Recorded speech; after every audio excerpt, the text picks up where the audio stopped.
Hi everyone, welcome back. And today is my review of 90 Day Fiancé Before the 90 Days, Season 7, Episode 6, Paradise Lost. So the season opens with Adnan and Tiger Lily. So they're on their way to the honeymoon, which is in Petra, I believe. And Adnan and his brother have been waiting in the car for Tiger Lily for the last 3 hours. And so his brother is sort of upset and kind of, giving him the business and letting him know that, you need to take matters into your own hands. He says, since this is your wife, basically, before it gets out of hand, he wants his brother to kind of take control of the matter. The brother kind of complains about when she does come out, the brother starts complaining about what she has on. And then Adnan is sitting over there with his, shirt buttoned all the way down. So we already know that in their culture, the men can wear what they want. And Tiger Lily has already been instructed that after marriage, she would have to kind of tone down what she's wearing. But apparently she has not done that. So it's just causing more issues.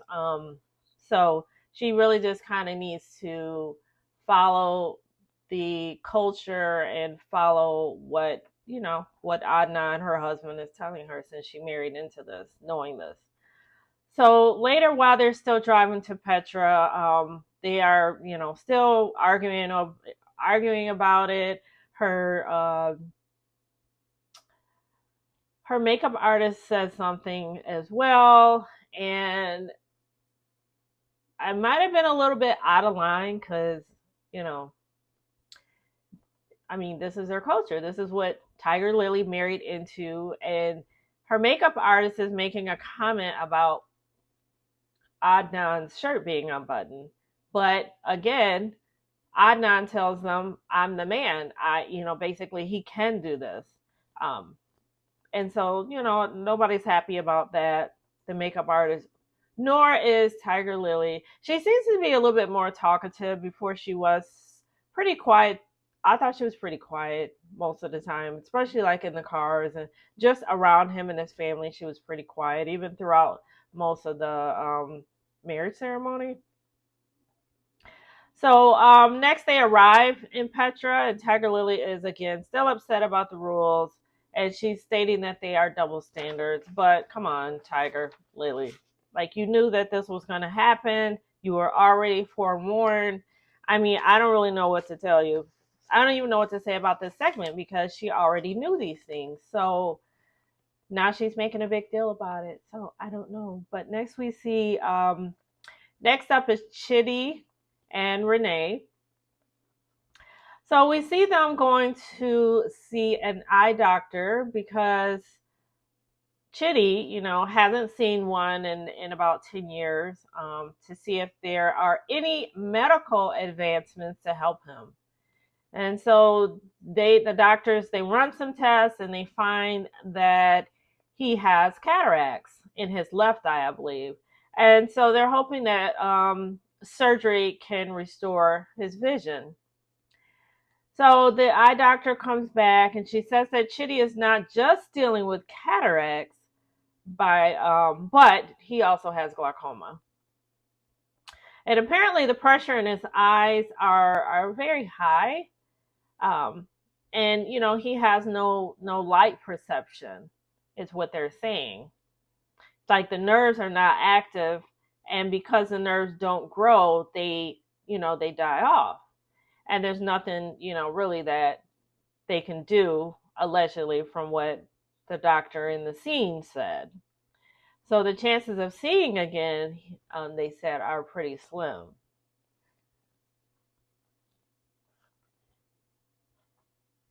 And also another big thing is they said if the pressure in the eye is still high and it can't be managed, they can remove the entire eye. That's a little scary to hear. So later, they weren't, Chitty wasn't happy to hear that. He was a little disappointed. So later they eat dinner. The sister and Renee begin to bump heads. Um, Chitty, I think the sister asked about their love life, and Renee felt like that was none of her business. She was super upset inside about her asking that question.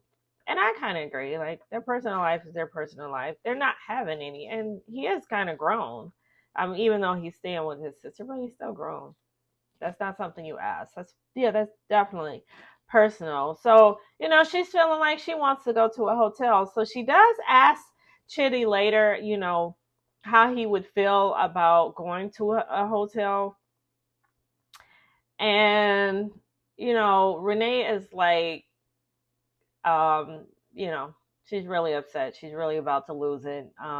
She does not feel like, that's not the response she wanted, obviously, but he already said, I don't know if he's scared of her or what, he claims that he doesn't want to, in certain words, let his guard down, and then he does get involved with her intimately. He just on the safe side, he's trying to play it like, well, on the safe side, he'd rather just, stay at his sister's house. He doesn't want to put himself in that position with her. I don't know if he just doesn't trust her or what it is, but she definitely doesn't want to stay at his sister's house anymore. And, she gets all in his face and she's pointing this finger and she's telling him to shut up. She's trying to be nice to him. And I'm like, boy, Renee is a handful when she doesn't get her way. So good luck with her, Chitty. I don't know how you can handle her, especially when you can't see. It's hard enough with somebody who can see, but you can't even see her. And I don't know how this is going to work. So next up, we see Lauren and Faith. Lauren returns from the doctors and, has medication for we all know he has a STD, and he now has medication, and I don't know if he's smiling, but sometimes he does look like he's smiling. I think that's just his way. Is almost like frozen, like he has this frozen like smirk on his face. It kind of sometimes come across as if he's like happy about what he's saying. But anyways, like I said, he has medication. Um, Faith is still not really talking to him right now. She still is keeping her distance while she continues to, decide what she wants to do for the relationship. He says he didn't expect that from the person he was with, meaning the person in the States. But he said, in his opinion, that's the risk you incur. In my opinion, that's the risk you incur. He seems like very casual about what he's saying. And I don't know if they just missed that conversation about still being involved with other people until they meet. And I think these are important topics that should have been discussed by both sides. She seems very unaware. I think she felt like at some point, even though they stayed, lived in separate places, that they would still be um, only seeing one another until they saw each other in person. So I don't know. They have a lot to talk about.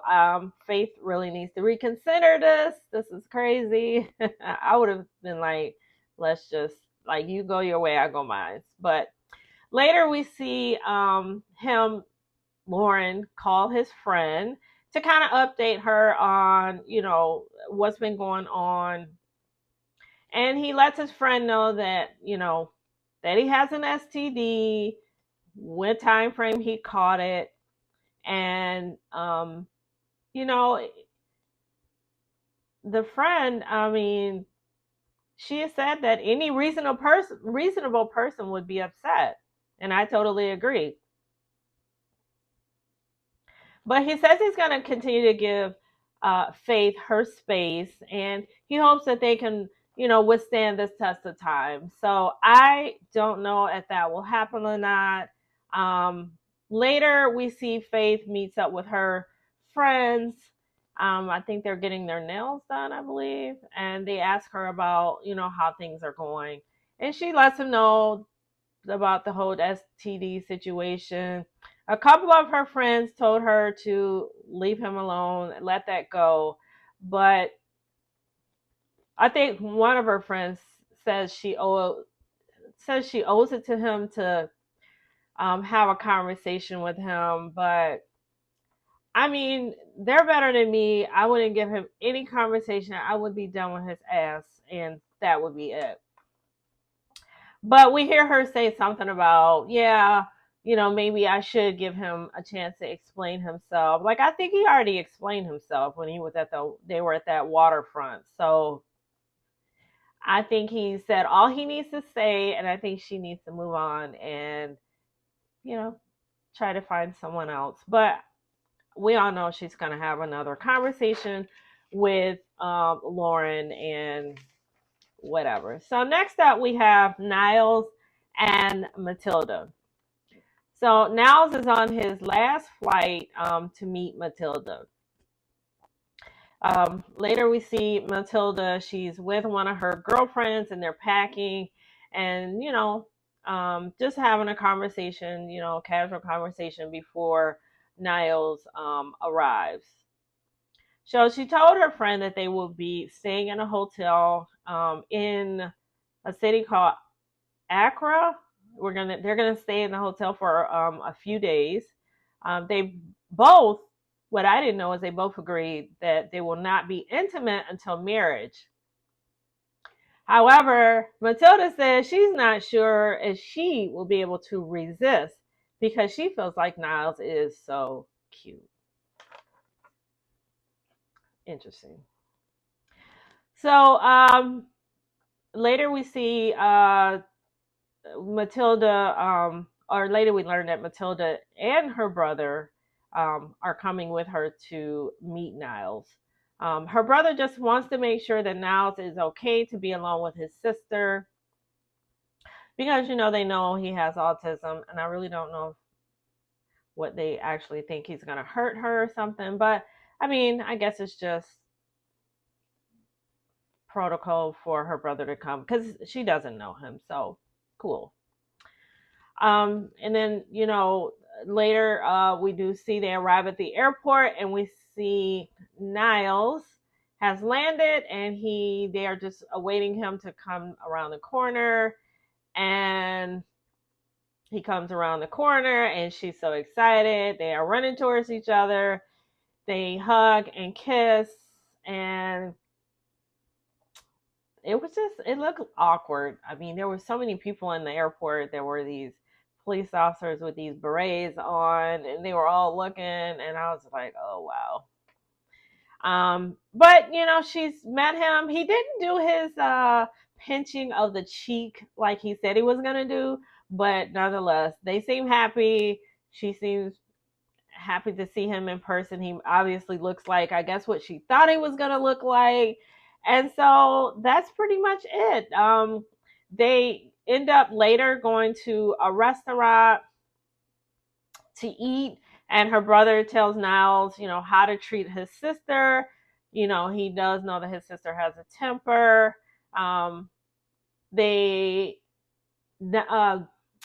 Niles, well, they have Niles try one of the dishes that they like, which is some type of soup that has snails in it. And, he does try it. And, I mean, he actually liked it. We can see the snail. It was already cooked, but he actually liked it. He said it was good. But Niles is more deep down inside. Niles is very, I don't know if it's uncomfortable, but he's very nervous to tell her that they're not going to be getting married during this particular visit. So I'm not sure how well she's going to take it. I guess we'll see it in the next episode. But, I hope he sticks to, what he said he's going to do and actually tell her that. So we'll see next episode. Next off, we see Ingrid and Brian. So it looks like Brian has, I guess, scheduled some type of, surprise trip. They are going to drive to a ranch for the day because we all know he needs to kind of clean up his mess of having told her too much information about his past, and he's trying to get back into her good graces and so that's why he's taking her out to the ranch. So they go swimming at the ranch, and because he's told her all of the bad side of him, he starts to share some of the good side of him, of his life, and where his life has taken him. And he also tells her that he played rugby. So he tells her some of the positive things he's done, like traveling to different places to help out some of the quadriplegic people that are still trying to go on with their life and live somewhat of a normal life, by playing rugby as well. So he seems like he's getting back into her good graces. They share a few, I would say, positive moments in the pool. They're talking, they're laughing. He does at some point get a little bit emotional. I find it very hard to take it as genuine because I feel like he just kind of has to do that. I felt like he was acting. I felt like it's just something he had to do because he knows he has to get back into her good graces. But nonetheless, he cries to her about some of his stories. And yeah, I'm not really feeling them, but so far, it seems to be working. But I think he still has more things to tell her. And I think they should just focus on, just enjoying each other's company. And that's really where I would leave it. But I'm sure he's going to tell her more of the bad side too. So anyways, next on to Sunny and Vea. So Sunny and Rory, which is her ex, finally arrive, and after 36 hours, and they've landed. She is excited and ready to meet Sunny. Rory and her ex are trying to get their story together. She's even given him some type of code if she texts him. And I don't know. This might not go very well. Like I said before in the previous video I did, I don't feel like Rory has any intimate or romantic interest in Vea. I think he just genuinely just is still friends with her for whatever reason. Well, I know why, but he's just still friends with her. I don't think there's anything between them, but I don't know if he'll be able to, I don't know if Sunny will receive it that way initially. So, they see, did she meet up with him? Oh, yes. Yeah. So they finally do see Sunny, and he came out, and they were definitely excited. She was definitely excited because obviously Rory is hidden and he was told to go off somewhere else walking. And they see each other. They drive to the hotel that they're going to be staying at for, I guess, a day or two. I feel like they like what they see in each other physically, but I do feel like Vea can be a little bit rude. Sunny offered Vea some food. Like, he really had the hotel room kind of neat and laid out. He had food prepared for her as well.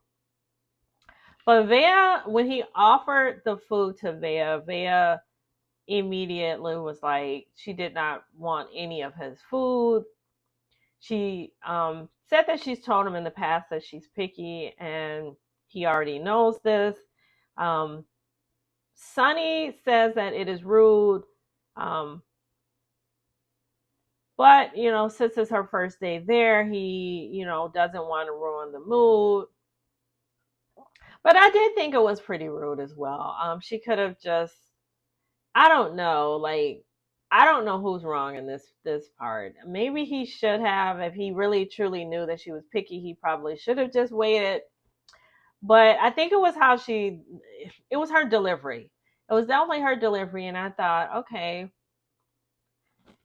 I felt bad for him because I felt like he was at least making some type of kind gesture to welcome her into, his life and into his her first day there. He wanted to make her very comfortable, and it was kind of rude, but nonetheless, that was all we saw on Sunny and Vea.